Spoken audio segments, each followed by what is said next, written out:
Good morning, good afternoon, and good evening to all delegates who have joined in from various parts of the world today for the World CIO 200 2021 Roadshow. After completing successful rounds in the Middle East and Pakistan, today we are here to celebrate the CIOs of East Africa. A bit of a background but before we begin the event. Established in 2017, the CIO 200 is a multi-country CIO felicitation ceremony that recognizes the achievements of the digital leaders of today. The CIO 200 Awards, as we say, is not just a competition, but a celebration that celebrates the amazing lives of the CIOs and their career span. So after touring 26 countries in 2020, today the 2021 Roadshow is touring 36 plus countries. The overriding theme of CIO 200 this year is hashtag the change. In this event, CIOs will challenge the legacies that were overthrown to them in the pandemic. They would charter policies for a new ecosystem and change the policies and governance as the true catalyst of the organization. So transformation through change is actually at the heart of this roadshow. So the summit will not only build roadmaps for strategic decision making, but also identify yardsticks that are the key drivers of growth. The fundamental of this event is that after completing the entire roadshow, the top selected CIOs from these countries, they would be flying down to the UAE for the grand finale that would be happening on December 5th and 6th in the UAE. And yes, the CIOs would be announced, like short after each country edition is over. So on that note, I would also like to thank our country partners for the day, Veritas and Infoblox, for supporting us in this Africa edition of the CIO 200. With that, it gives me great pleasure to call upon the CEO of GEC Media Group, Ronak Samantharai, to please present the welcome keynote and officially inaugurate the CIO 200 Africa edition. Over to you, Ronak. Hello, everyone. Very good morning to you. Good evening, good afternoon, and because it's been telecasted in all over the world, so from people from different region are logging in. So a warm welcome to everyone who has logged in today.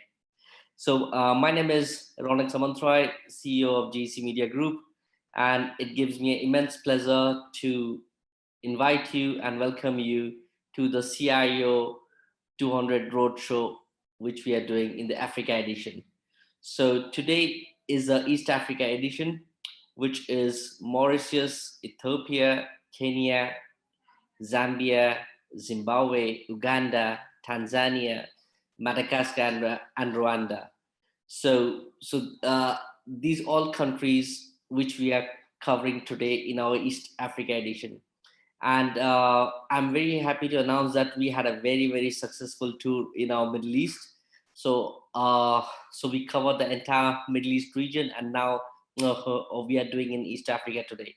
And once it's done, then we will be going into the West, South, and North Africa as well in the following weeks.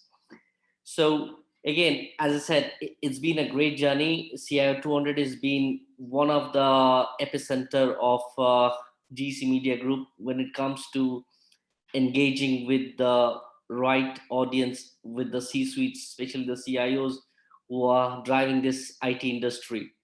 So so I congratulate all the winners from the East Africa edition and wishing you all the very best, because out of you, the top guys who will be selected will be flying in to the grand finale, which will be happening in 5th and 6th of December in UAE. So all the very best. And again, I would like to thank all the sponsors, because of course event is incomplete without the sponsors. So thank you all the sponsors, and have a great day today with a great lineup of the speaking as well today. Thank you and have a good day.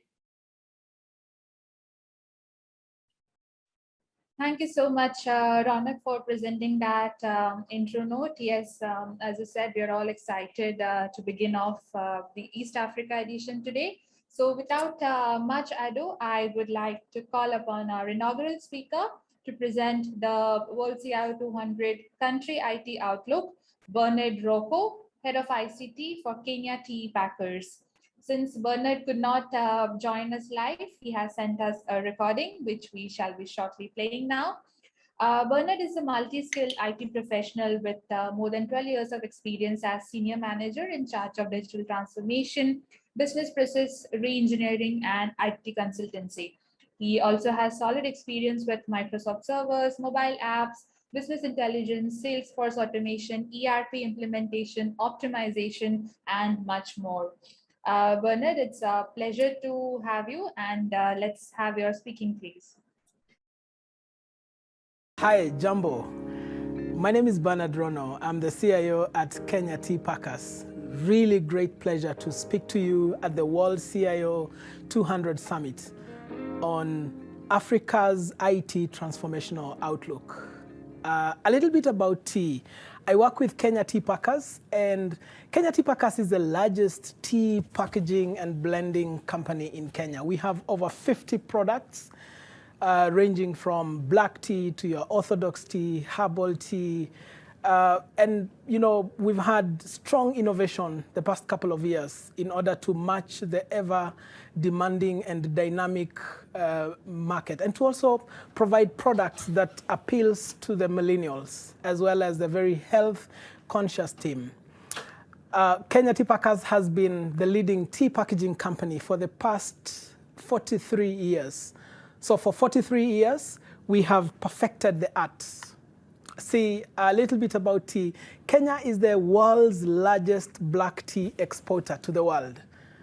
And when you look at tea as a beverage, it's the second most popular drink in the world after water. And for 43 years, we have perfected the art of blending and packaging. Nothing prepared us for the pandemic. Looking at the past 2 years, the entire globe went through a hard reset. Nothing prepared us for this pandemic. I mean, whoever thought that one day our airspaces would be shut, not because of war, but because of a pandemic? Our global supply chain systems faced extreme pressure. You know, we import a few materials that we use to package our teas. And during this season, it's been one of the most challenging times. One of the key lessons from this pandemic, I would say, has been that no industry is immune to the disruption. Whether you are in the academia, in the hospitality, in the manufacturing setup as we are, of course, we deal with fast-moving consumer goods. Without a doubt, no industry has been immune to the level of disruption that has come with the COVID pandemic. But look, how does Africa's outlook for the next decade look like? 5 years ago, I joined this company as the head of ICT, and I was tasked with a mission to transform this company digitally and prepare it for the future. By the time the pandemic was hitting our country, without a doubt, and from a systems perspective, we were prepared. Not entirely prepared, but fairly prepared to handle the challenges that came with the pandemic. Our company has been running on a theme that we leverage on ICT for innovation, automation, lowering operational costs, and to also mitigate the risks that comes with running such a business. And the ride has been bumpy, but the technology we've leveraged on has made that ride manageable. Some of the technologies we've rolled out has been cutting edge. Without a doubt, we are in the fourth industrial revolution, where in Africa, we're looking at major technologies that would shape the next decade. We're looking at a growth in e-commerce. We're looking at artificial intelligence, it's gonna be huge. We're looking at blockchain. We're looking at intensive ERPs and CRMs that has robust features. Big data will be huge. We leverage a lot on data as an FMCG company for decision making. Automation will be definitely at the top of my thought process when I look at Africa for the next decade. When the pandemic set in, our e-commerce sales shot up because our normal way of life was disrupted. You couldn't get your good products in the old traditional channels. Many people switched to e-commerce. We've been able to ship all our products to more than 42 countries globally. And that has been thanks to technology. Now, some of the technologies, in my opinion, that will shape the next century, I would think of 4 clusters of technologies that would shape Africa for the next decade. I think automation will be huge. If there's any lesson we picked up from the pandemic, is that we have to be agile as a company, and we need to be ready and prepared. I see RPA being huge in terms of automation, end-to-end. Cyber defense will be huge. You see, it goes without saying that when your online transactions goes up, then your cyber defense strategy has got to be robust. We've already seen leading companies, leading cyber defense companies producing the next generation of firewalls. There's going to be a lot of focus around cybersecurity.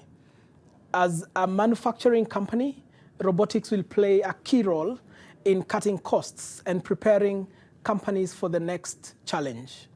I think artificial intelligence will play a big role. Last year, Kenya Tea Packers was the leading company under CIO East Africa ranking, the leading manufacturing company leveraging on technology for growth. And some of the technologies we deployed way before the pandemic was a real lifesaver during the pandemic.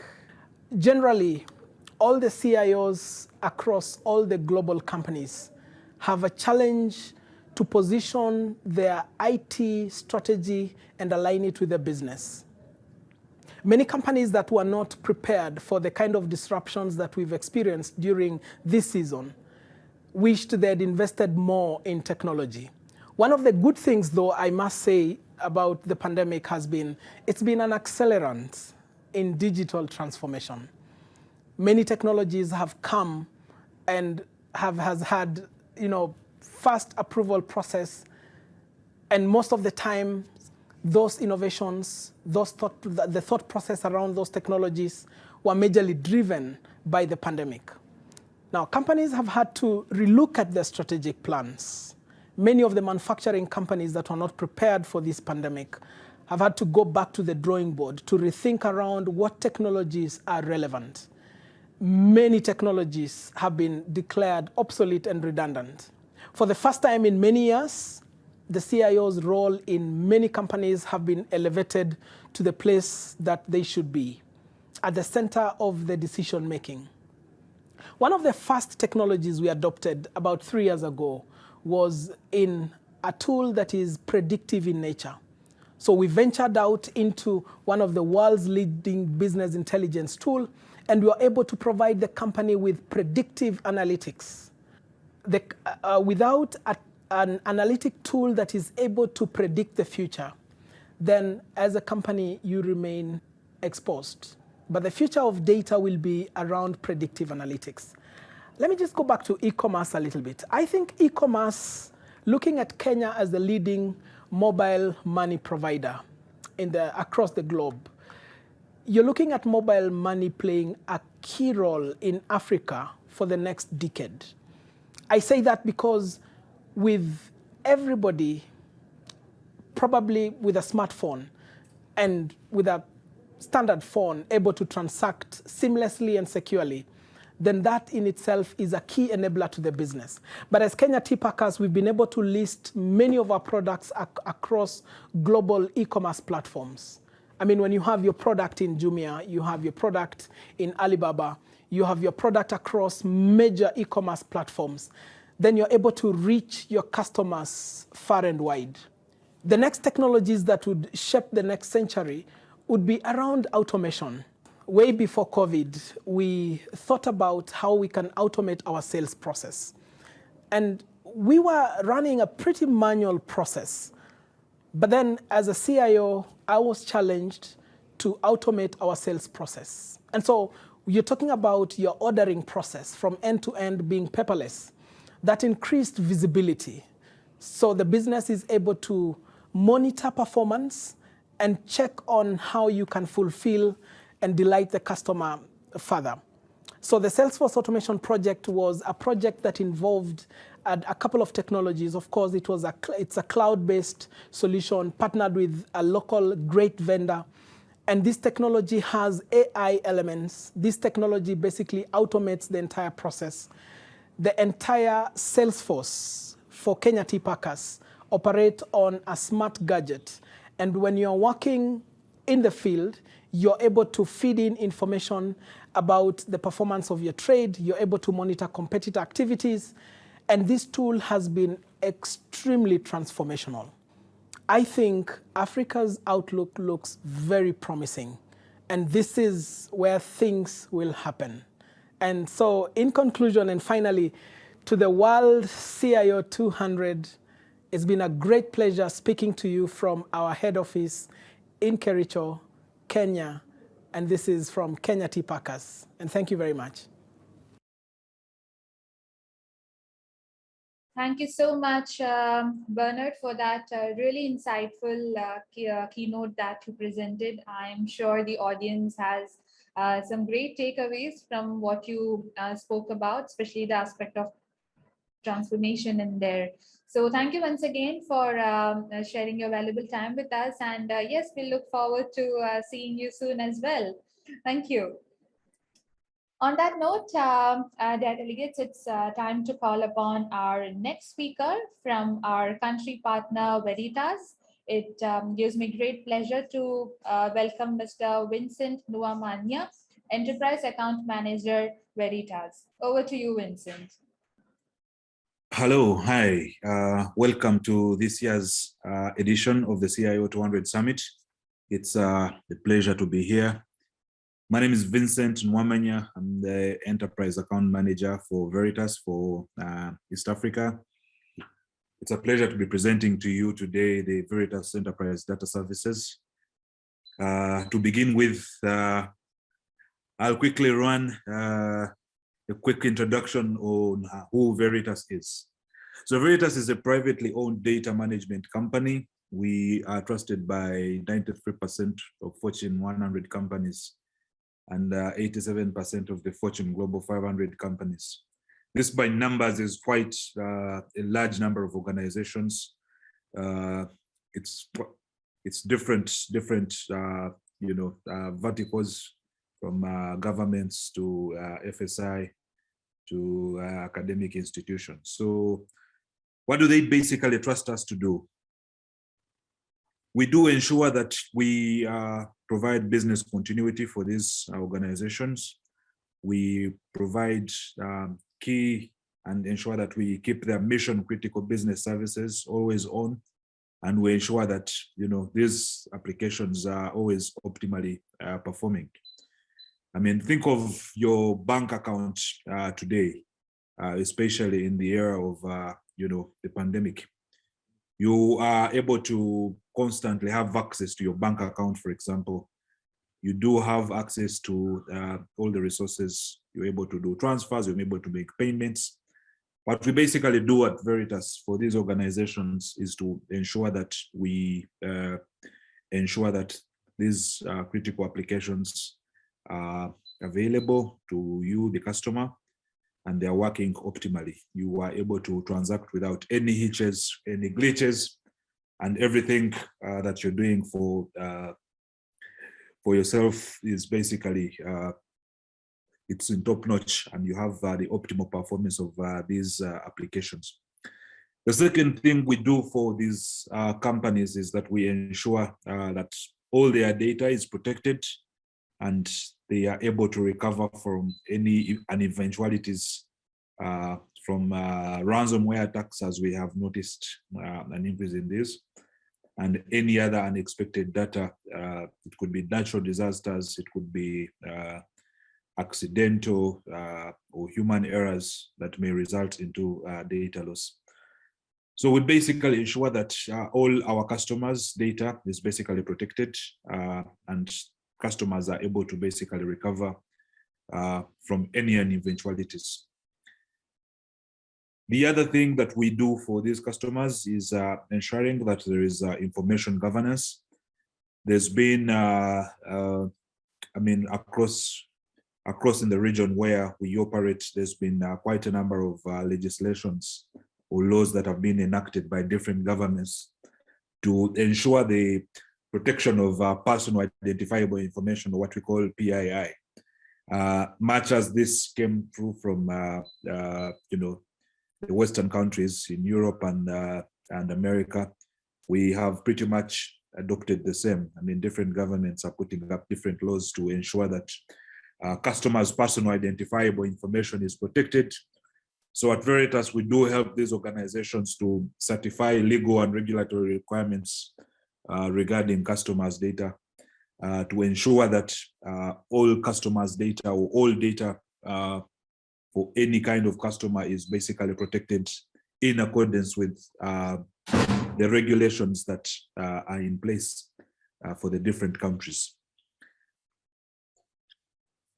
I mean, today, in this era of the pandemic, we basically find ourselves at crossroads.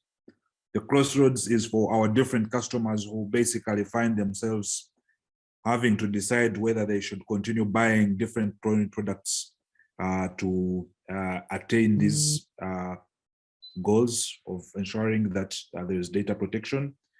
There are quite a number of challenges that different customers face, and they're at crossroads of whether to continue, operating the same way they basically operated before the current challenges of today, or if they could basically standardize their infrastructure and their workloads on an enterprise data service platform that intelligently works together with their infrastructure to protect customers' data and ensure business continuity within their organizations.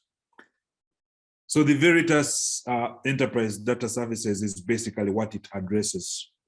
We do have solutions that ensure that customers can essentially have a platform where they can standardize and address all the different customer challenges that they face, especially in the era of the pandemic and the new normal, where we've adopted new ways of working, new ways of protecting our customers' organizations, and addressing different challenges, especially around the threat of ransomware.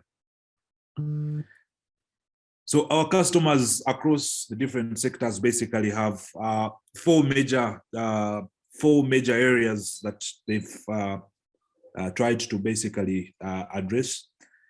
The first one is cyber. I mean, by and large, about 53% of all major organizations in the last 1 year have basically been hit by ransomware attack that has essentially caused downtime to their enterprises, leading to data loss just this year.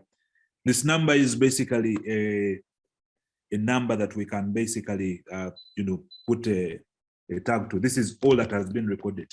In reality, most of our customers, big or small, are hit by ransomware, but this never comes to light.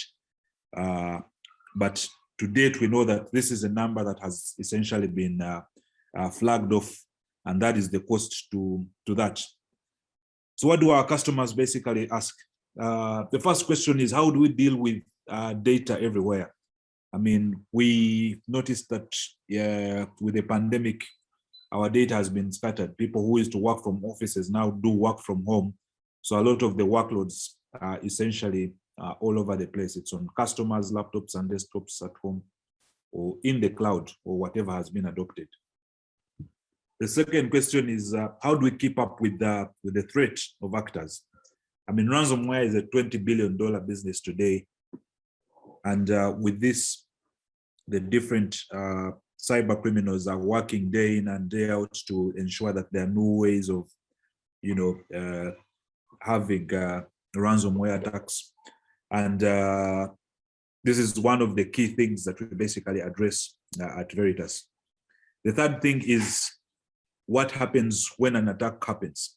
So at Veritas, we're able to address all these three key questions using our technologies that have evolved over time. The second priority area that most of our customers are looking at is the expansion of the cloud. I mean, there's been quite an adoption of the cloud, especially in the last 18 to 12 months since the pandemic began. There was quite a movement from on-prem to the cloud, based on the premise that everybody had to work from home. So this changed the way data was hosted and applications were hosted. Our customers have had to essentially migrate a lot of their data from on-prem into the cloud. So the quick questions we basically answer here is how can we manage across our multiple clouds? When customers basically move from from on-prem to cloud, how are they able to do the migration of this data? Once the data is in the cloud, how do you ensure that it's sufficiently protected against these day-to-day threats that are facing data everywhere? And then how do we also optimize the utilization of the cloud to ensure that there is minimal costs around cloud adoption? So these are some of the areas that we basically address at Veritas. The third thing is compliance. I already talked about how different governments are putting in place different regulations around data governance. Key questions that are frequently asked by our customers is, are we prepared for an audit, for example? If there was an audit today to find out what amount of data do you have in your environment, who owns this data, are we able to answer all these questions in an audit? We basically ensure that the customers are retaining only the data that is important to them. We can quickly find and manage content that has been generated by the different customers. And we do basically ensure that customers achieve compliance around their data protection and personal identifiable information. And then the last area that our customers basically prioritize is the area of cost. There's been a complete overspend by about 50% or more into the cloud in the last 12 to 16 months of the pandemic, where there's been more data generated from users working from home, and there's been an increase in the number of silos that come with this adoption. This has definitely created inefficiencies due to the manual tasks and processes that are involved in the management of this data that has basically been created. So quick questions is, how can we lower costs by deleting? I mean, all this information that has been generated over time and continues to grow, how are customers able to manage the cost of managing data that is growing by deleting some of the data that is not relevant to the organization, or what we call the non-business data? How can we also lower the costs by automating, for example, the failover of infrastructure from on-prem into the cloud? Or how can we lower the costs by simplifying the adoption of cloud and management of data that is already sitting in the cloud? So at Veritas, we basically address all these 4 areas of concern by achieving ransomware immunity. We do have a complete data protection platform called Net Backup that allows our customers to achieve ransomware immunity. We completely protect organizations against ransomware. We can protect, we can detect, and we can recover data that has been under attack by ransomware. We do have solutions that allow organizations to optimize cloud costs and effectiveness. For customers that have essentially adapted the cloud, our solutions allow you to be able to migrate your data from on-prem to the cloud, to be able to migrate from cloud to cloud, and be able to optimally utilize the costs associated with management of your data in the cloud.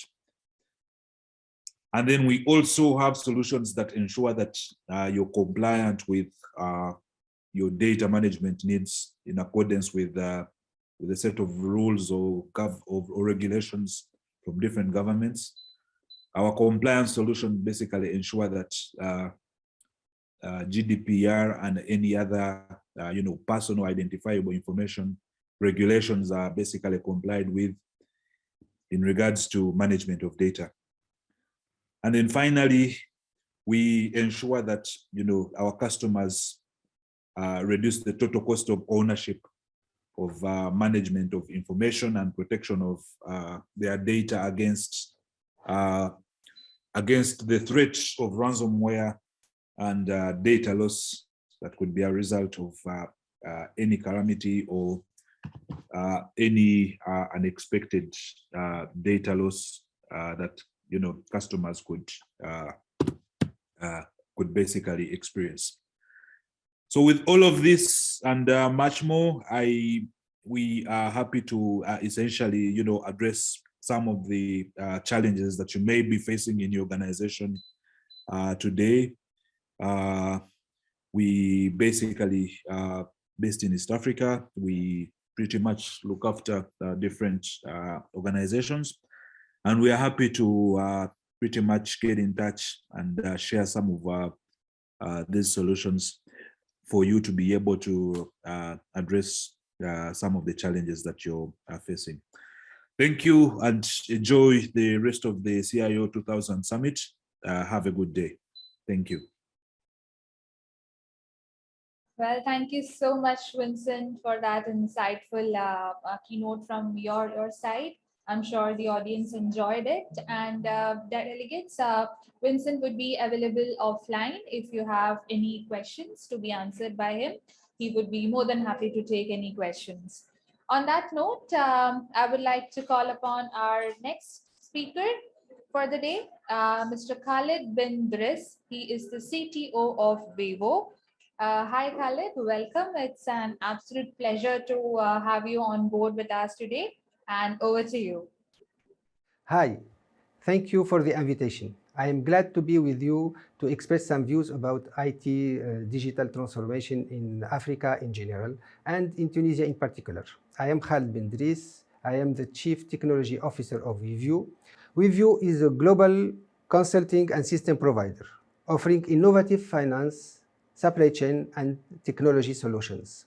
Weview supports leading companies in improving their performance and in achieving their strategic objectives. I am also the CTO of BetaCube. BetaCube is a venture building for tech startups with the vision to create an ecosystem of innovation. During the pandemic, we all noticed that digital innovation and entrepreneurship have increased on the continent.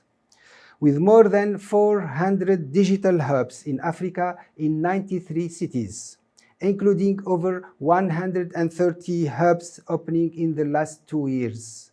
Collectively, they are generating more than $1.1 billion. The race to respond to the COVID-19 pandemic stimulated innovation and creativity across Africa, which showed the continent's potential towards accelerating industrial development, including those based on homegrown technologies. I have personally participated in several IT projects to set up state-of-the-art digital platforms, where local teams worked remotely on agile mode. In a project like Jusura Invest, 5 different agencies worked together to create a digital marketplace to connect SMEs with investors. In e-government field, many projects were carried out in record time, with the participation of multiple ministries, something unthinkable before the pandemic. For example, we have carried out an important project to create a digital platform to digitize and simplify the construction permit. This e-construction permit will simplify the processes, ensure transparency and traceability for the citizen. We have observed a huge investment in network infrastructure, connectivity and security to enable remote workers doing their jobs. However, the use of digital technology in Africa remains low due to critical barriers that limit its potential to transform the continent. And Africa continues to trail behind other regions on issues of access, affordability, and usability of ICT. The terrain's challenges are numerous and are compounded by limited access to digital services, inadequate legal frameworks, and restrictive policies. By the lack of interoperability of platforms, lack of the standardization of data, poor connectivity and partnership. These are some of the challenges that needed to be addressed for Africa to fully harness the benefits of the digital era. We all want Africa to be part of today's networked world. Adopting a digital strategy is no longer an option. It's a survive or die requirement. Digital technology will play a critical role in Africa's quest to attain the sustainable development goals and to improve the way we do business. The COVID crisis showed how digital technology could help us be better organized and more resilient when facing unprecedented challenges. I believe that great digital networks are the core platform for better human collaboration and better Africa.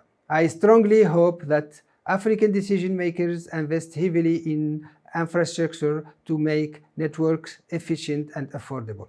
Throughout my 30 years experience in IT, in multiple countries in Africa, I have noticed the persistence of two weaknesses in the reasoning of decision-making when carrying IT projects. The first weakness is in the method of selecting technologies to be implemented.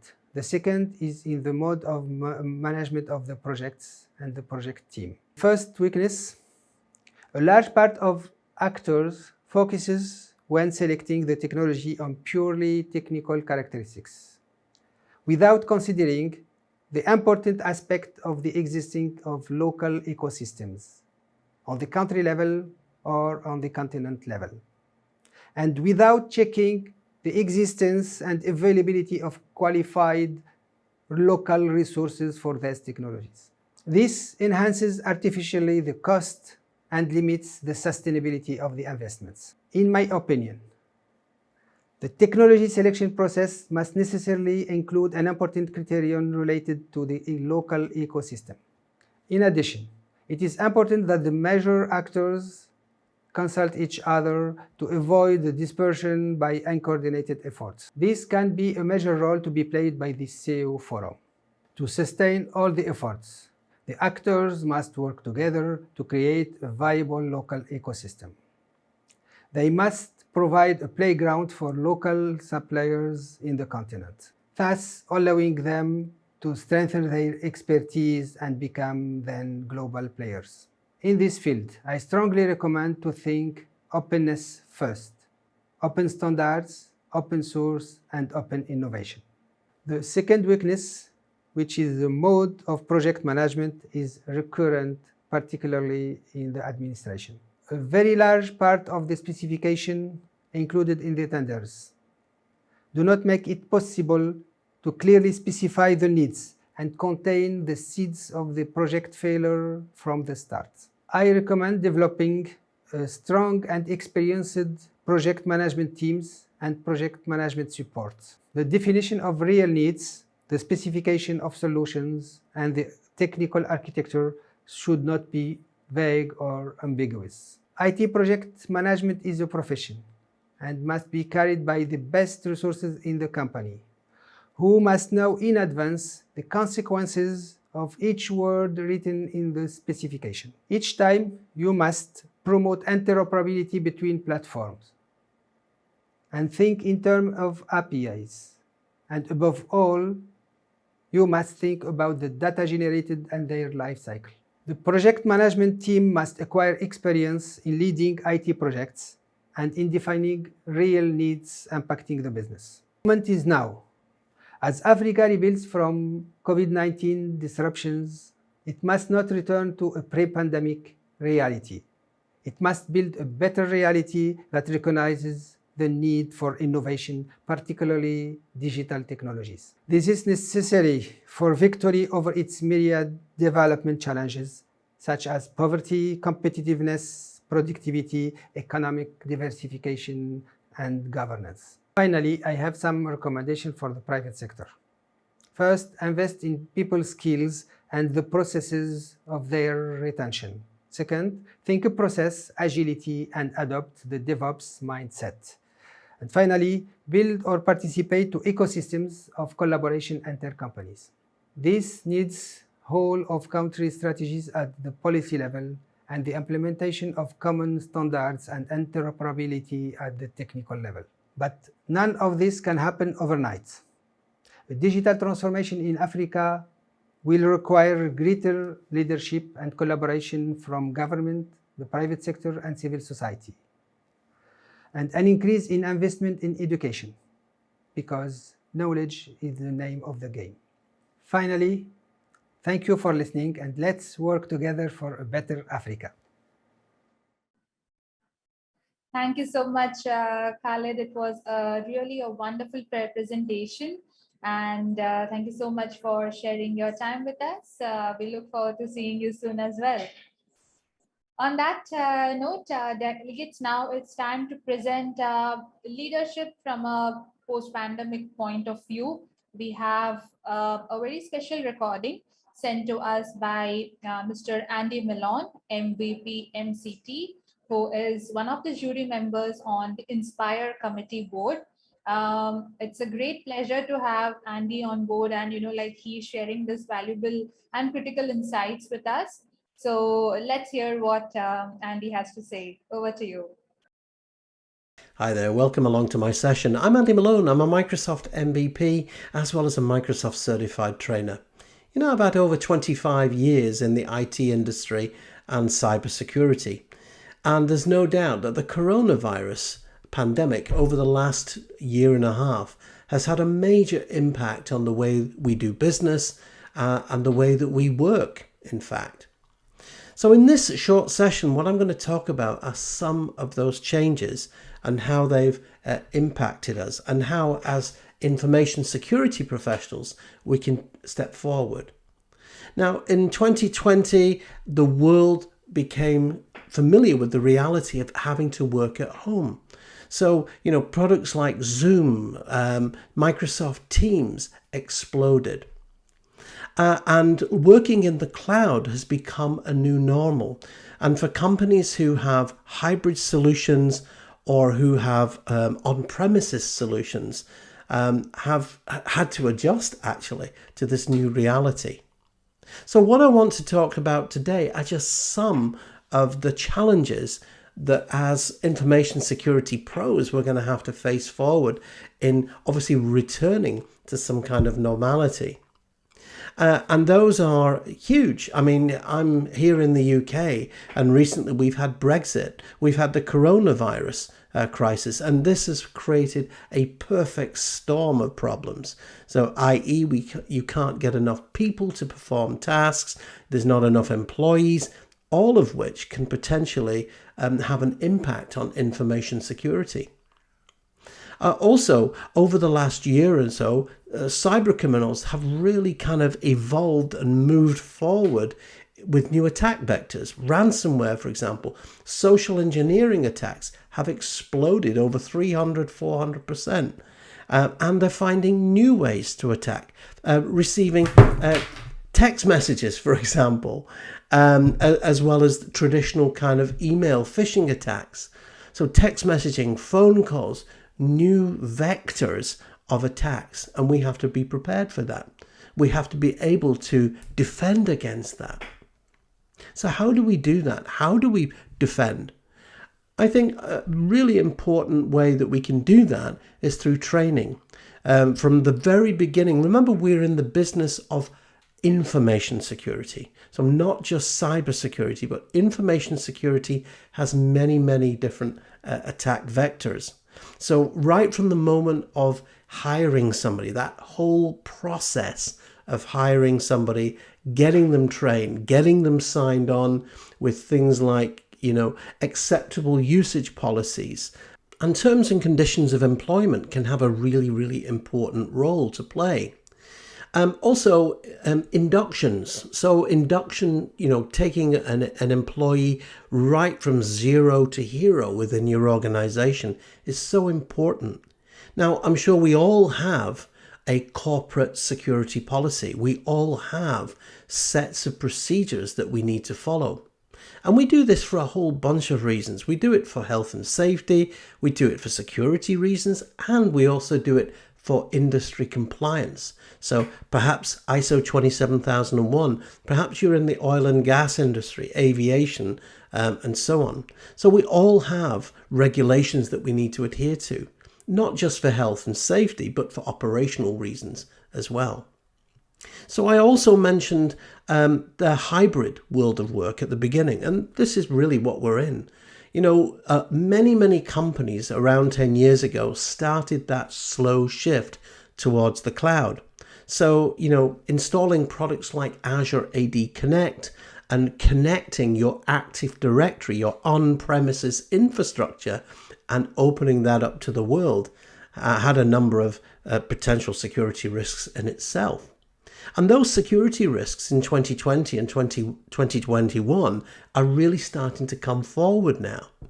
And we're seeing a whole bunch of new attacks on-premises. Why is this happening?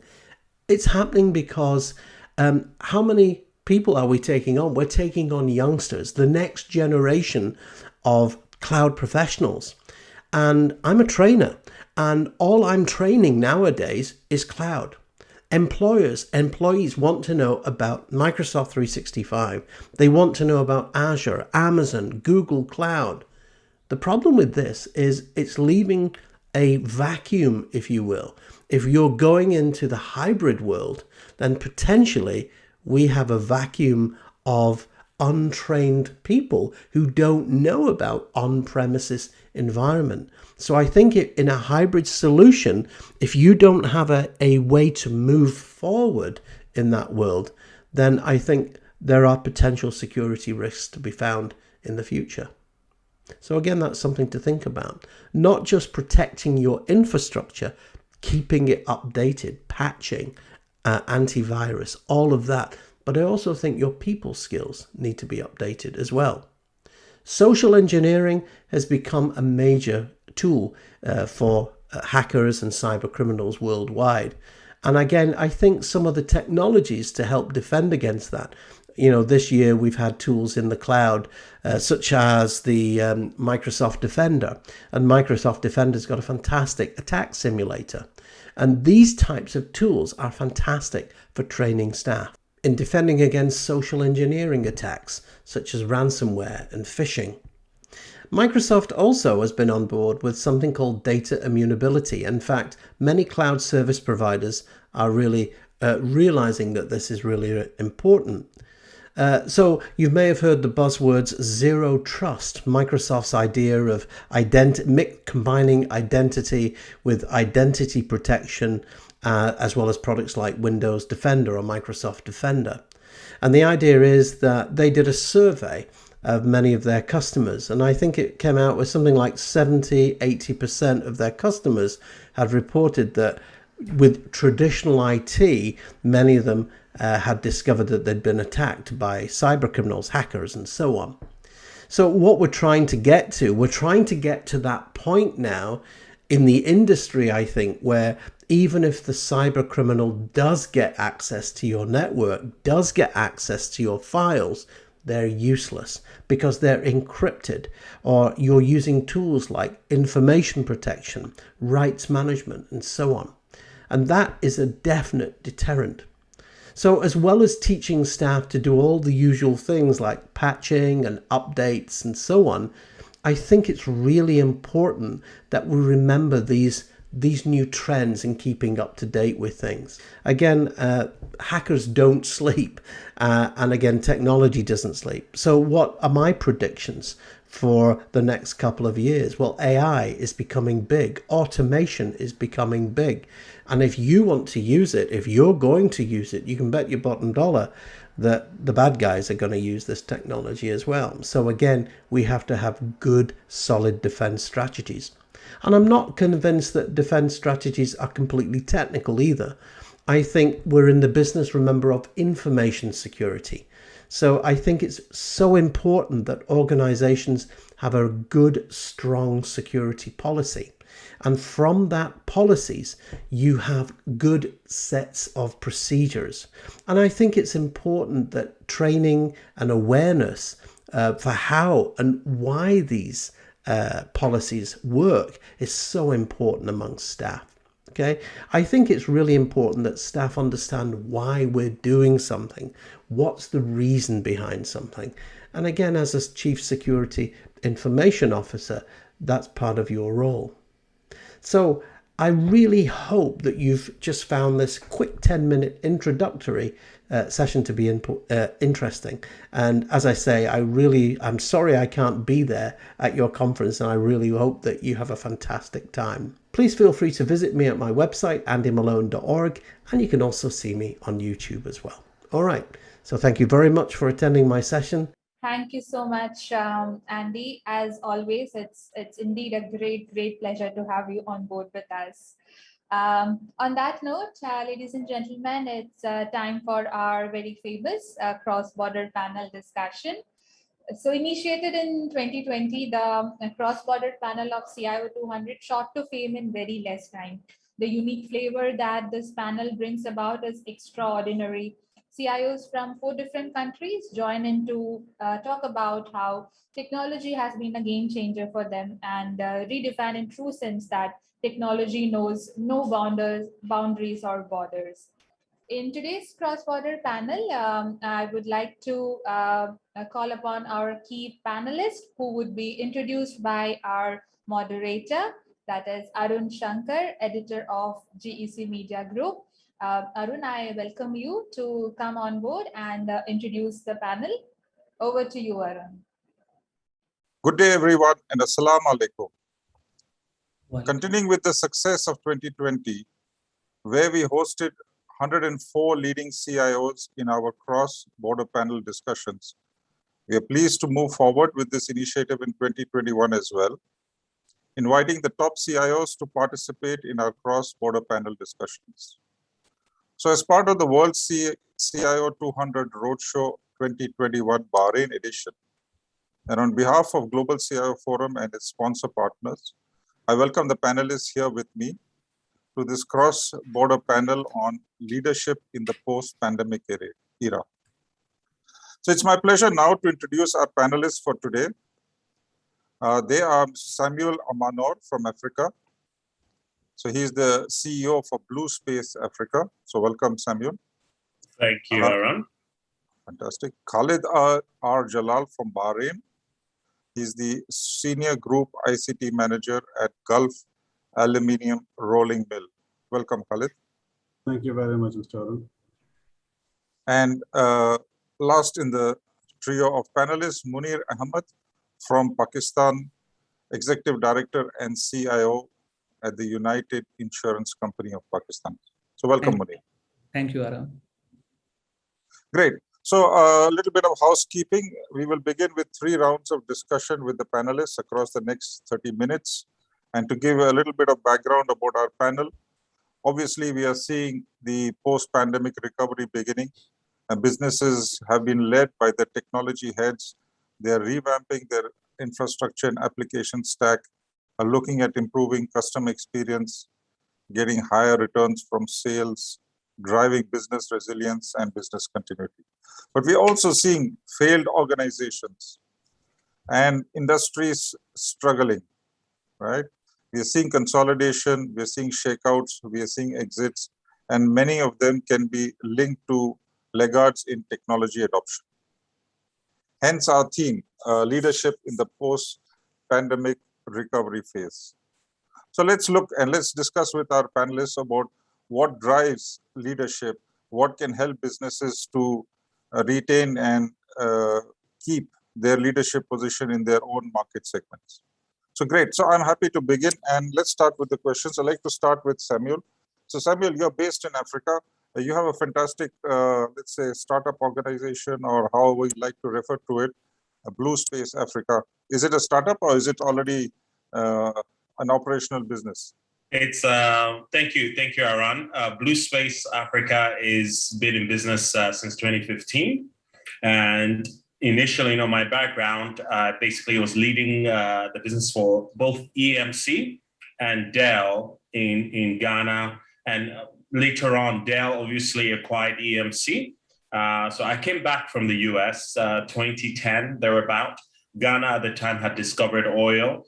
And at the time, oil, any country that discovers oil is pretty much the focal point, right? So we led with infrastructure as a company, a multinational. 5 years later, I resigned and we started Blue Space Africa. And the goal was, I started seeing a trend, which is basically cloud-related trends. And at the time, Amazon and Microsoft and Google Cloud were quite at the infancies. So cloud was basically on my mind all the time. VMware was basically the word you heard in all the data center conversations. And so I said, you know what if we did something that was cloud related, but for the financial services ecosystem, right? Hence the name Blue Space. So if you hear Blue Space, you look at the clouds, right? So it was started as an infrastructure company, looking at cybersecurity, looking at data center virtualization, looking at how we can take cost out of the data centers. But we realized people who are buying infrastructure, the process of buying infrastructure, by the time the RFPs were done, by the time you select your vendor, you would have lost at least 6 to 9 months. And innovation is actually very, very fast. Things are growing very fast. So you're wasting time, basically. And we have, we said, you know what? Why can't African companies consume infrastructure the way the cloud was basically designed? On demand, elastic.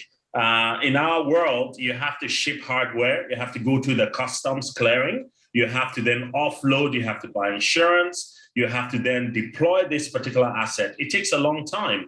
Value is not realized in any of these processes till the customer puts application on the infrastructure. As a business. So if I can interrupt you here, that's an excellent lead to my question. That sitting in Ghana, obviously you've been, I think you have some of the telcos, Vodacom, and some of the others as your customer. I was looking at the website.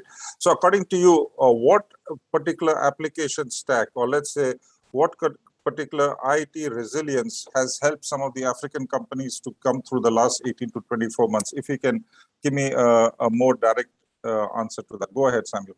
Sure. So the resilience needed typically is to be able to deploy applications on demand, right? Customers need to have access to systems. In my customer segment, they are moving from branch-based applications to online. Customers come to the branch to transact with their bank brands. Today, the customer wants to interact with the bank online via mobile apps or USSD or web.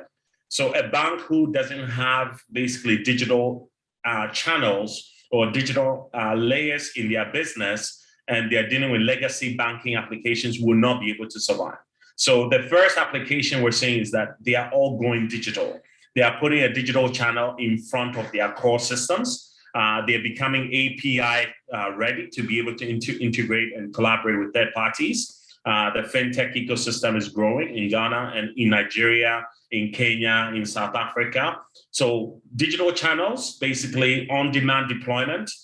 Cloud first is also the new resilient approach, because you cannot wait to ship hardware anymore, right? So most of the customers are classifying their data, mission-critical systems and non-mission critical systems, and then they are filtering the mission-critical systems on-prem, and then not too mission critical are all moving to the cloud.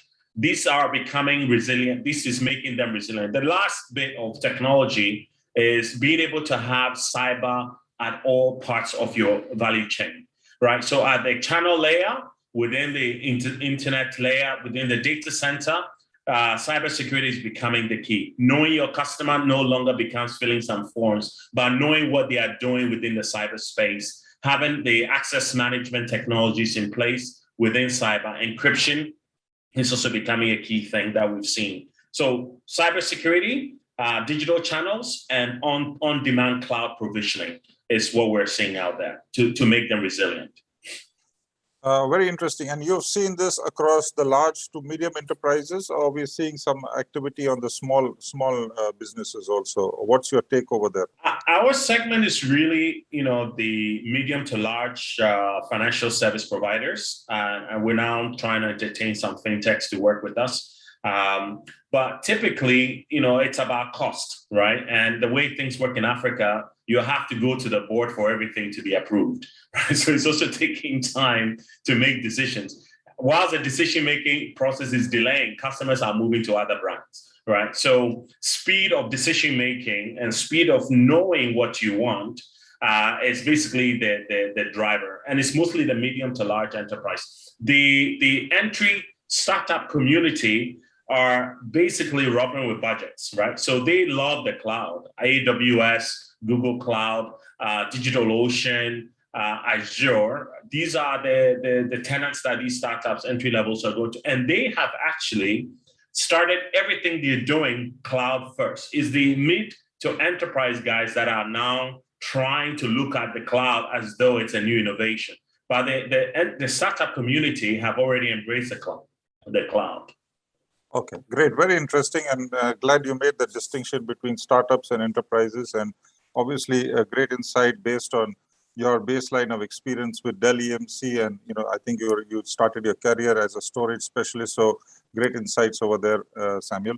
So I'd like to come to you. Yeah, I'd like to come to you now, Khalid. So Khalid, you also have quite a long baseline in Gulf Aluminium Rolling Mill, before that Zurich Insurance, and currently you are a board member of the international group of artificial intelligence based out of Bahrain, right? Quite a varied experience. Am I right about that, Khalid? That's true, yes. Fantastic. So obviously, these last 18 months are really challenging for businesses. And again, whether you want to be specific to your organization or from your learning, what success stories have you seen in businesses in terms of their applications, their technologies, that's helped them to get through this last 18 to 24 so absolutely challenging situation? Go ahead, Khalid. Thank you very much, Mr. Arun. It was lovely hearing from our colleague Samuel what they do in their respective country. Now, I represent a manufacturing company in Bahrain. Though it's in Bahrain, but our operations are worldwide. We operate out of Bahrain, USA, Australia, Singapore, Thailand, and Vietnam. So the spectrum is very large and global. Now it comes to technology. We cannot operate without having the right technology in place, either for us or for our subsidiaries. Now we have an ERP system which is doing the standard ERP operations, but as a plant manufacturing organization, we have in-house developed application as well, which is taking care of all our plant in terms of the integration, with the plant, the different accessories which you have inside the plant, and so on. So the whole plant is automated right now in terms of the technology. We also have other applications which are developed on .NET base, which is supporting applications to our entire operations of the globe. Now coming to friend Samuel also mentioned the cloud side. Cloud is something in Bahrain as we always think as cloud as a first policy. Cloud first is mandatory for all of us. Now the government has initiated an initiative of introducing the AWS in Bahrain. So AWS services are already in Bahrain. The data center is in Bahrain. So we look at what services we can port on AWS so that's easily accessible from anywhere around the world. We also use Microsoft Azure, Office 365, the AWS Cloud Services, along with Citrix. So our subsidiaries they can connect to us.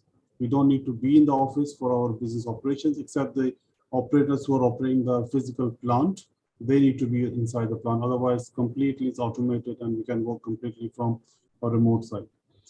Now, when we say we have automated a lot, that means we need to have a lot of good framework also to be in place. We use the security framework of the ISO 27001 and the business continuity framework of ISO 22301 to make sure we are following the right practices for securing our services and access to our platform. But it includes not only the cyber security, it also includes the physical security, damages, theft, and so on. Of course, we, being a local company operating throughout the globe, we need to make sure that whatever we do is aligned and accepted by the regulations in Bahrain as well as the countries we are operating. So we make sure that whatever we do is also considering the framework and the regulations from around the world. So that's what we do, and that's been helping us in our journey. This pandemic, because we were prepared much in advance, being a global organization, it has helped us a lot compared to other organizations which were local and not very much ready. I think it's important also for anyone to think why technology is helping them. They should not think technology is a cost center anymore. It should be as a business enabler. That's what we are following from long ago, and that's what is helping us and adding value to our operations. Very interesting, Khalid. I just want one clarification there. So this 18 to 18 months, was there any particular area where you re-looked at, where you reinvested, restructured? For example, you mentioned about the plant operations, and obviously we had all these interruptions between people movement. Did you actually have to enhance the automation? Did you have to bring in more of industrial IoT? Did you have to look at more of digitalization of the industrial operations? Were there any specific areas where you had to relook at technology? Go ahead.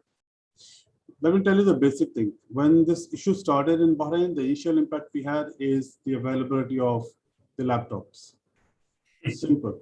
This is the basic entry level. There was no stock available in Bahrain because everyone rushed and purchased it. Now, for us to work from remote area or work from home or from a safe area, we need to have at least a laptop to work from. And that was the biggest challenge which we had in terms of having the inventory available.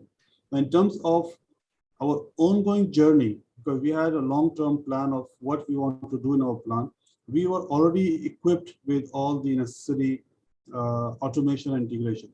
We have taken a process in which every year we take up digital transformation as one of our key projects, and we keep building on it. Now, I'll give an example of, for example, when we have the weigh scale, all the information which is there in the weigh scale, we have multiple weigh scale across the plant. All the information are automatically, with the help of the IoT processes, comes to our ERP system, and we analyze how things are working and what are the areas where we need to focus, or any maintenance is required, that we get all the alerts and the signals. The movement of the vehicles from the main gate and how much material comes in, how much material goes out, is all captured online with the help of various devices and tools and the sensors. So these are things which we implement year after year to make sure everything is in line with the industry and the technology is up to date.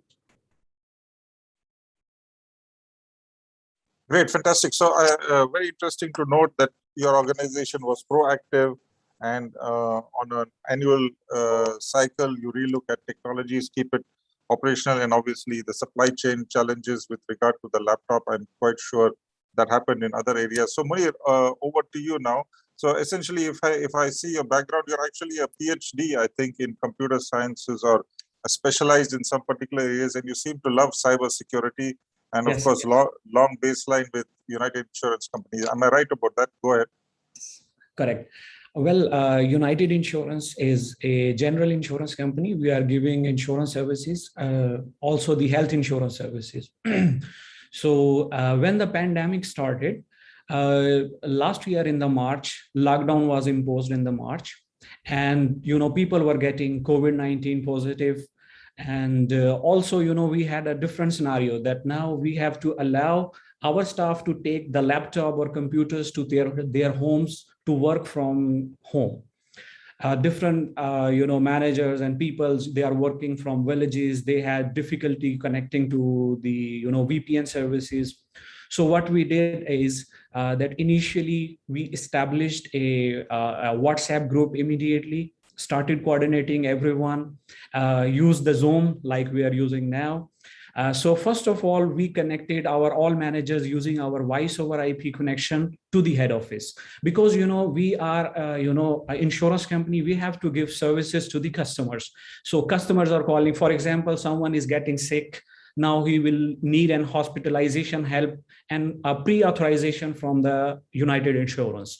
So of course he will be calling to the head office, and the people are not sitting in the office. So what we did is, first of all, in the first week, we established our communication. We allowed our managers, peoples, and call center agents to connect to the voice over IP server and start answering the calls.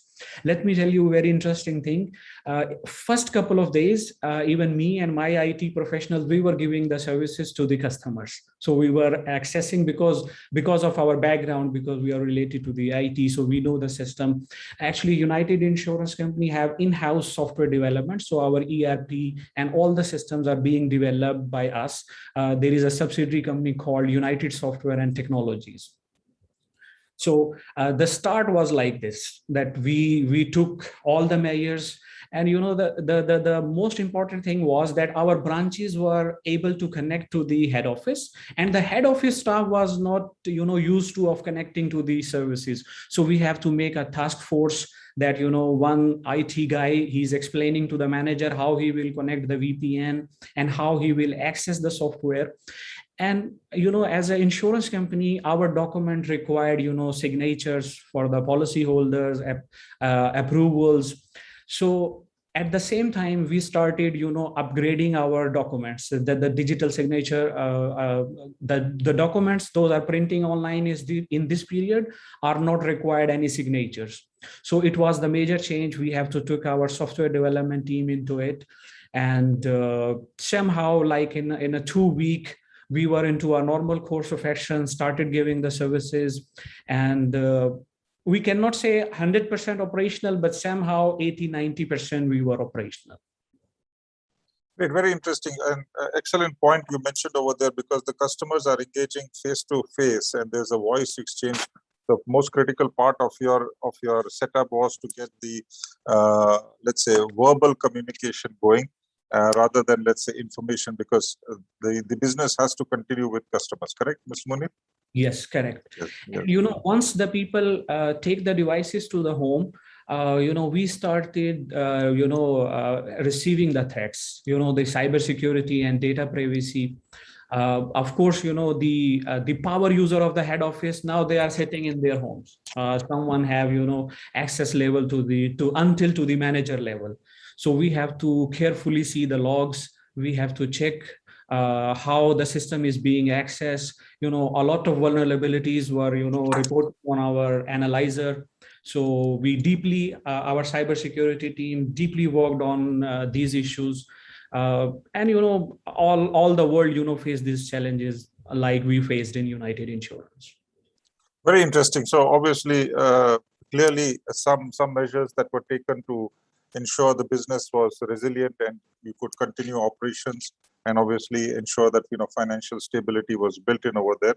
So Samuel, let's go forward with a very interesting point which Munir has just mentioned, where he had to literally play multiple roles, act like a customer service agent, also work with business, enable them, plus of course do his role as technology. And I think what we have seen in the past 18 months is that technology heads have engaged much more closely with business. In order to make this work, it's not just appreciation, but actually, getting embedded with them. What's been your experience on this particular aspect of business and technologies heads working much more closer, much more like peers? Go ahead. So I think Khalid was mentioning technology is no longer a tool. It's actually now the enablement, right, in businesses. So that decision, the board in most of the banks and insurance companies have to recognize that the new innovation in their business can never happen if technology decisions are treated like, it's not significant, right? In the past, human resource was very critical. But technology was not looked as though it was that critical. It was more of a supporting tool. We need some laptops, we need some cables, we need some data center, we need generators. Now, technology is the thing. The thing we've seen in terms of alignment is most of the technology heads were not akin to the business outcomes, right? They didn't understand the objectives of business. All they knew was we need 50 servers, we need 100 laptops, they didn't understand the risk and compliance components to the impact of the business. They knew we have to buy software, so that alignment is coming at a point where there has to be more close-knit relationship. The walls have to be broken where the IT people sit and where the business people sit. Now you have to, if you look at the Silicon Valley companies, you have an open floor plan. There has to be more fostering of collaboration, but we don't have that because of the pandemic. Now it's all Zoom calls, right? So you have to sort of intentionally create these work streams where the business is walking people to what the business processes are. So most of the companies that we're looking at who have embarked on digital transformation, they're dealing with two key problems. The first one is business process analysis. They have to be able to measure step by step all the processes involved in delivering service, right? And today, a lot of them were kept in hard paper, A4 sheets. You have to print this, you have to print that. Like Munir said, even the digital signature to transform into a digital signature phase of the business is very critical, it's very tough, right? Because there's a lot of fraud, there's a lot of fake documents that can be, photoshopped and sent out there. Signatures can now be automatically photoshopped, right? So how do you digitize the business process? How do you bring IT to understand the impact of any sort of falsehood in the engagement process while wanting to go digital? So that's one of the things. The first thing is that alignment of business processes. The second thing has to be the actual capability of the teams, right? Oftentimes, you think skill set is something to joke with. The IT asset base outside of the engineers, if you're a company that is led by vendors, your business is actually at very much risk, right? So the talent pool in the company becomes very, very critical. And an audit has to be done, a matrix of who knows what, how many people in the company has digital transformation skills, i.e. AI, i.e. machine learning, i.e. artificial intelligence, i.e. cloud, i.e. cybersecurity. How many people really have certifications? How many people really know how those technologies impact the business, right? So that cross-functional assessment between the business guys and the technology guys is very critical. It's missing. And if we do not, as IT practitioners, business owners, if we don't go to that methodological audit or diagnosis of the skill set, what will happen? A lot of the vendors will come to your company and preach to you what their solution will do, but they will not be able to integrate that technology into your work streams because they don't know your business. All right, so that's where the IT guy is coming in. Understood. So let's take a break over here. I think your point is very valid. One is, of course, that technology specialists in Africa have learned to be more responsible about the outcomes, and second is about the skill sets. Very interesting point. I can see we're going to be having to reduce the time on the answers because we do want to go for one more round. So Khaled, over to you now. Obviously, a very rich organization in terms of processes and other engagements. Any specific peer-to-peer interactions with business that took place in order to increase the resilience of the organization in the last 18 months? Go ahead, please. See, in this world, be it a workplace or it's home or your friend circle, nothing works better unless you work as a team. And when you work as a team, basically you are working towards your success, right? That's what I believe in. And as a CIO or a technology enabler or a consultant, it's our role to educate or to make our management aware of what is available, which can help the business.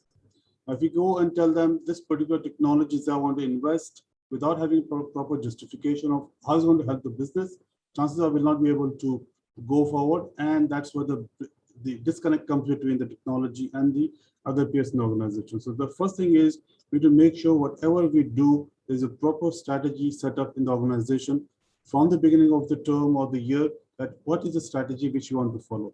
Now, strategy is done. Step number 2 is have we engage our business users, because change is always difficult in any organization. So when you have a strategy, we make sure that our business users, or at least the key top users, are aware of the changes what we want to plan for the whole term. So they're part of our budget preparation process, the part of our strategy process. And we know, since they all agreed to it, it's going to happen, right? Let's put it in this way. Third thing is then we go and look at the technology, because technology in today's world, everything is available. It's how we pick and choose to customize it for ourselves, right? So strategy, getting the users buy-in and getting the right technology available and how we want to use it. Now, when we talk about technology, the multiple things which again comes into the picture. Now, are we talking about digital transformation? If that is the example we take, what are the areas which you want to transform to digital format, and then how we want to use it? What is the purpose of that? And that's what we need. That's what basically drives and help the management to be your partner to implement your strategy in the organization. The certain things also come from outside the organization. Now, when we talk about the cloud computing, is basically a requirement from the government side that we should go to the cloud wherever possible. They do audit, they do follow up with us. So government is also taking a lot of interest in terms of the organization's growth and of course economical growth in the country. So that's something we also look into the picture.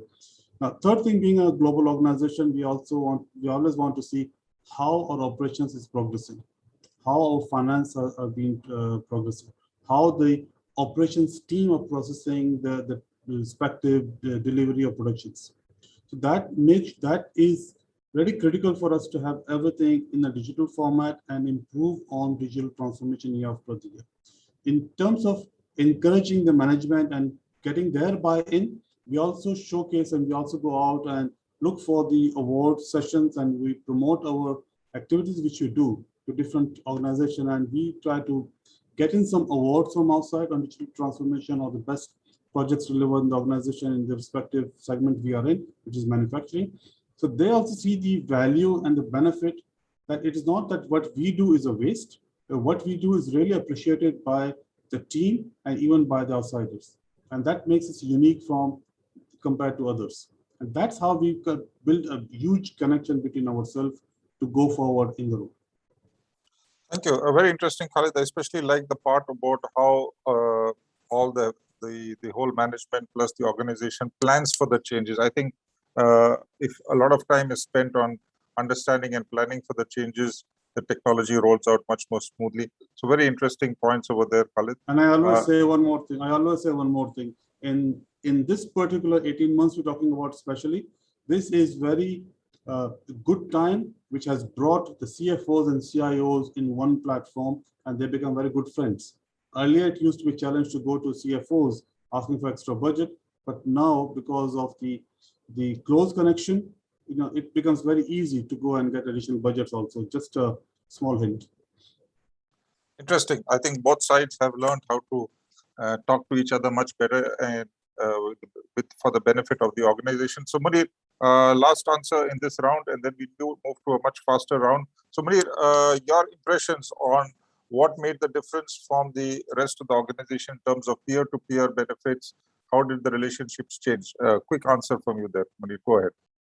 Okay, so once our operations were online, so we started picking the things to fast the process. So what we did is that we allowed our branches and network to use our mobile applications. For example, I will give an example that for motor insurance, we allowed our customers and branches to take the video for a pre-inspection. We are ensuring, because we are insurance company. So if we are giving a document with the digital signature, there will be fraudulent activities and there will be a lot of claims coming. So now our time was to make sure to stop the fraudulent activities. So what we did is we quickly start processing our claims using machine learning and deep learning, and the pre-inspection images and post inspection images were compared together. We started building the model, and also the fraud detection in the health claims. Like, for example, we are getting a lot of claims from different hospitals, from different clients. So what we are doing them, we are comparing them with the ICD standards, that are actually this medicine is for that patient or not. So these model helped us process our claim processing and also the fraud detection. And also what we did is that the verification process of the policies, what we did is that we placed immediately a couple of URLs for the policy holder, so that they can verify that their information, they are getting the original policy from the main company. And also what we did is we allowed them to renew. For example, if someone is not renewing the policy in 15 days, so the policy will get canceled. So we allowed this process online using our mobile app and our online interface. So this was after settling down the things, operations online, and then we focused on the machine learning and also image processing and digital signatures.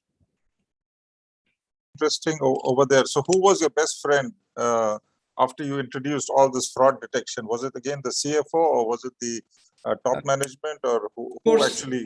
Of course, the CFO and the top management, because once you are saving a lot of claims, actually you are increasing the profit of the company. And insurance company, it depends on, there is no problem to pay the genuine claims, but if you are paying a fraudulent claims, of course your bottom line of the company will go to losses, of course. Sure, and I'm quite sure the chartered accountants and other auditors were also equally impressed. So let's move to the last round, and we are actually way running out of time, but very important round, and let's see how we can quickly answer this in 2 minutes per person. So all three of you have used technology intensively. We've gone through a lot of experiences, and obviously we are now focused on the recovery and the future that lies ahead, let's say 12, 24 months. How do we actually catch the next wave of innovation, keep ahead of the competitors, make sure that we are not again disrupted or caught on the wrong foot by the next set of challenges? So Munir, I want to start with you, reverse way. Your take in the next 24 months, which technologies are you going to leverage extensively to boost the leadership profile of your organization? Will it be AI? Will it be VoIP? Will it be security? Go ahead. We are focusing now because we are a very old company, more than 60 years. Now we are learning from the past data that what customer base we have. We are building machine learning models on that which type of cars we are getting for insurance, what type of claims we are getting. So we are learning that data. Last year I have started my PhD only because of this, to learn the data. So we are focusing big data analytics. And in this 18 months, what we have learned is that the weakest challenge was humans, we ourselves. Like, for example, I am getting COVID positive, someone is not connecting to the internet, and there is no training and awareness. So what we are focusing now, that whatever we have built in the last 18 months, we are training to not only level 1, level 2, level 3, even on the level 4. Because if we take an example today, I am COVID positive, my number 2 is COVID positive, my number 3 is COVID positive. So we are the weakest link. So we are expanding our trainings to our staff. We are getting them awareness about the usage of the new systems, new reports, and also giving them awareness about the data privacy and cybersecurity. This is, in my opinion, is the most important thing, that we should work in one team, and we explain all of our team members that how to react in this situation. Like, for example, as I mentioned in the start, that I had to work for a couple of departments. So IT has to be enabler with other departments. And of course, other departments have to support vice versa to IT, that what exactly they need. So I think that the trainings, big data analytics, and artificial intelligence is our take to move forward. Very interesting. And I especially like that initiative where to go to level 4, because after all, as you said, you're investing in yourself by doing the PhD. The better you know the technology, the better the returns. And obviously for an insurance company, big data is so critical, to get the algorithms of purchase.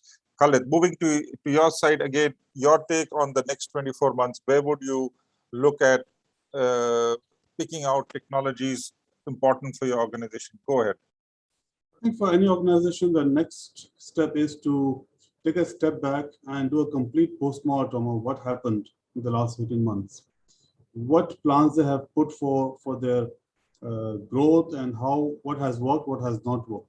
What are the plans which is there in the paper in terms of the business continuity and resilience, whether it is actually working or not working going forward. But if you don't revise it, if you don't do a complete postmortem on it in a true manner, not just writing a piece of paper for the compliance purpose, but actually it should be working model, then you will end up with the same issue. So if you don't want to have the same issues, the first step is to do a complete postmortem and see what is happening.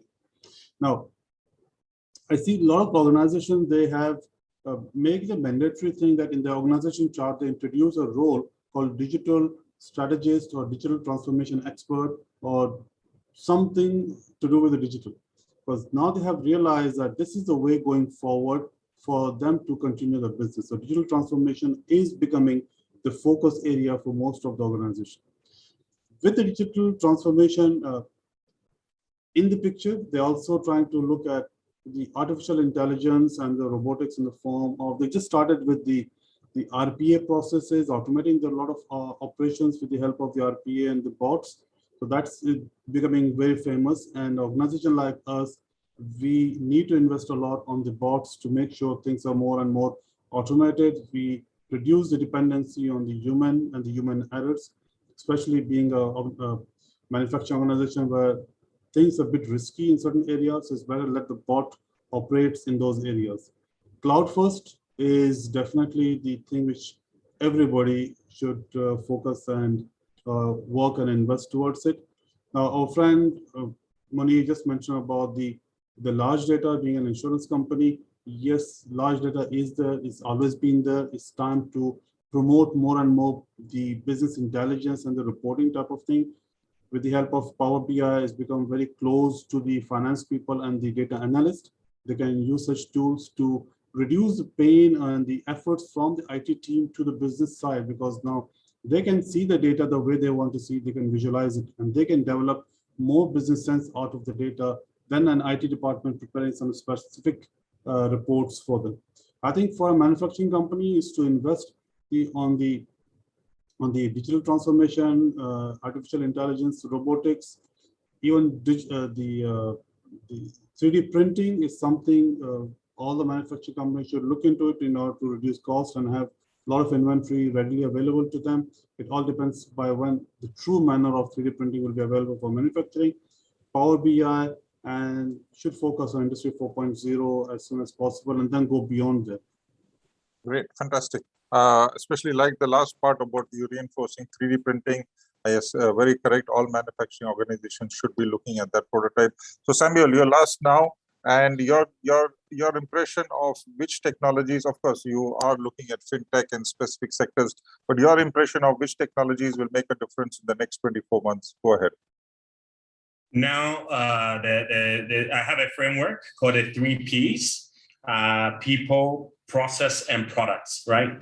The technologies that will prevail next 24 months, I'm looking at customers being close, companies being closer to their customers, right? Because you don't see these customers, you have to have a deeper affinity. Your people have to have a deeper affinity to these customers. And the key technologies we're looking at is customer experience management, being able to have tools, analytical tools, to be able to go out there and know what your customers are thinking. People are now putting feedback on Twitter. People are putting feedback on WhatsApp groups and Instagram. Companies today have to be able to understand the most critical aspect of their business is the people, is the customers that they sell to. And you want to know what they think about your brand. They want to know what they think about your service delivery. So customer experience management is very, very key. The second one is your processes, right? It looks like because we're virtual, the opportunity to come in a boardroom and sit and ideate and brainstorm, those things are going away. So what will help is documenting business processes and understanding what key technologies are going to be able to help you document them, measure them, because you can't do RPA without knowing your processes, right? You have to be able to, pick a company and say, okay, how many processes do we have in this organization? Treating the processes as though they are transactions, right? And putting a number that this particular engineering company or this bank, we run about 3,000 processes to deliver this business, and be able to measure that, and then putting your RPAs and things on top. So this sort of brings you to what we call the low code, no code era, where you're now putting things in steps, right? You're putting things in phases and ideating, creating frameworks to allow any department to know what those processes are that governs those departments, whether it's the customer side, whether it's the product side, whether it's the compliance side, finance side. All of this have to be now documented and visualized. The last one is products, right? Building an innovative product, I think, is what makes a company different. The way we build, the way we engineer, the way we design. We in Blue Space today, we have a capacity building arm called the Blue Space Innovation Hub. We're basically allowing corporates, the banks and the financial institutions to understand what makes these startups different, what makes Uber different, what makes Deliveroo different, what makes Tesla different. What are the product design principles that companies are imbibing into their new way of doing business? And we're taking them through the innovative processes, design thinking processes. So product design have to be re-looked at in the next 24 months. You can't deliver education product the same way you deliver today because it's changed, right? So the same way financial service providers, manufacturing providers, insurance providers, you have to re-look at how you deliver the product, how you build it. Do you have customer involvement in your product design? Or you're just designing things because that's what you think they need? So product design, product innovation is very, very powerful. And that's what we believe will sustain the next 24 months. So in summary, your customers, the business process documentation and mappings. And then the last bit is your product design has to be innovative. It can't be yesterday's ideas and products. Thank you. Sure. So Samuel, thanks very much for that was a great list of best practices. I especially like the recommendation on low code, no code. Great stuff for Africa and other parts of the world. So absolutely fascinating discussion. And I wish we had even a couple of minutes more to go through a few more things, but we're really running out of time here. And we have the next session also due to start. So with that, I would like to thank all of you, and great insights coming from 3 different sides, from the Pakistan, from Bahrain, and from Africa. A good and really healthy cross-border discussion which we had over there. And with that, I'd like to come to the end of this cross-border panel discussion. So on behalf of Global CIO Forum, the World CIO 200 sponsor partners, and the panelists here, Samuel Amanor, Khalid Jalal, and Munir Ahmed, I'd like to thank all the online attendees for sitting through this 30 plus minutes of absolutely engaging discussion. Look forward to seeing you once again. Thank you and goodbye. Thank you. Thank you. All right. Take care. Thank you so much to all our panelists, Samuel Amanor, Khalid Jalal, and Munir Ahmed, for sharing such wonderful thoughts with us. And, thank you so much for adding, extra stars to the flavor of the cross-border panel. Thank you, Arun, to you as well for moderating this and being with us today. And on that note, we come to an end of this wonderful day in East Africa. Once again, we would like to thank all speakers and panelists who have embellished this day with their presence. And now it's time for the most awaited and interesting part of the day. The CIO 200 awards, award winners of the East Africa edition are about to be revealed. So let's see who the winners are.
thank you to all the audience who have joined in from different parts of the world today. Thank you so much for being with us. I hope you all enjoyed the sessions as much as we did. Of course, a very big thank you and shout out also goes to our country partners, Infoblox and Veritas, who also shared some critical insights with us about the ICT landscape and how CIOs should prep up. A big thank you to all the speakers and especially our cross-border panelists as well, who embellished this day with their presence. We look forward to seeing you all very soon. So as the tradition goes and as the format of the World CIO 200 is, we would be having 3 more editions of the Africa show. So we are done with the East Africa today. We would be now having the West Africa, North Africa, and South Africa. And once the roadshow is completed, we would be selecting the top CIOs from the winners today. And these selected CIOs, they would be flying into the UAE for an all expense paid trip. So we look forward to a fantastic grand finale with all of you. It would be 2 days of absolute networking, leadership, keynotes, global best practices, and much, much more. So we wish all the best to the winners and congratulations once again for making it to the list. And we look forward to seeing some of the lucky CIOs who have been chosen for the grand finale. With that note, I would once again thank all the sponsors and partners and the audience, you, for staying with us. And thank you so much. Stay safe and have a very good day.